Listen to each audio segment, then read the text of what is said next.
Magandang umaga po sa inyong lahat. Sa Bisaya, may buntag sa inyong tanan. Sa English, good morning, everyone. Sa Chinese, ho chaki. Okay, ito po si Dr. Jeff Ho. Binanggit po natin na tuwing umuulan, nakakasipon po ang mga tao kinabukasan. Pero, hindi karamihan.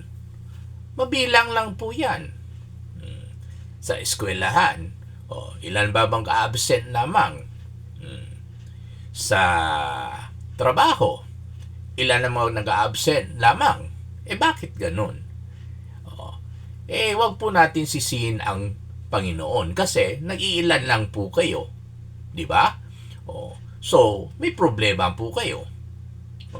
Bakit natalo kayo sa mikrobyo? Na karamihan po ay virus, no? Kasi ang virus po pag umuulan, masaya po sila. Okay? Bakit? Kasi may mga virus na ayaw ng init. Kaya pag umulan at malamig, lumalabas po sila. Okay? Kasi mga thermophobic po sila. Takot sila sa init, pero gusto nila yung malamig na panahon. Kaya madalas po may sipon ang mga tao, pero hindi karamihan. Kasi po, ito po'y dahil sa paghihina ng immune system. Okay? Kasi ginawa po ng Panginoon yung virus hindi para magkasakit ang tao. Otherwise, lahat tayo magkakaroon ng sipon. Buong eskwelahan, buong workplace, walang pumapasok na estudyante at mga trabahante, di ba?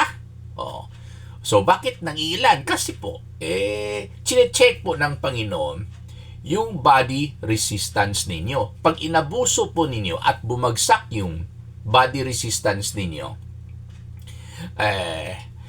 talagang talo kayo sa virus.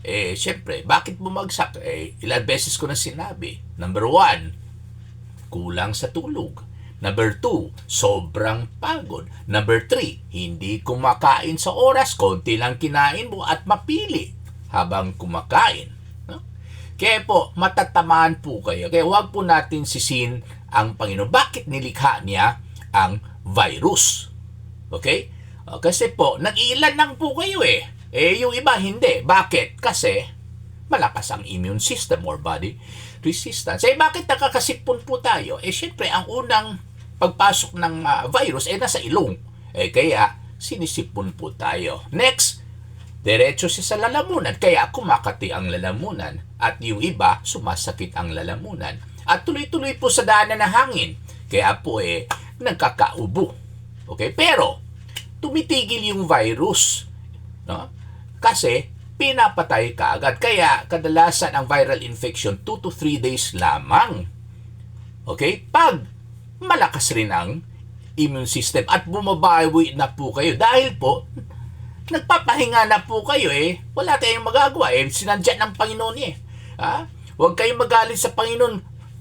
Absent na naman. Wala ka tayong magagawa Dahil sa paghinga ninyo, bumabawi na po yung body resistance niyo at immune system. Okay? So, bakit mawawala ang virus sa katawan? Siyempre, ito po dahil po sa Panginoon natin, no? Meron na tayong natural immune system.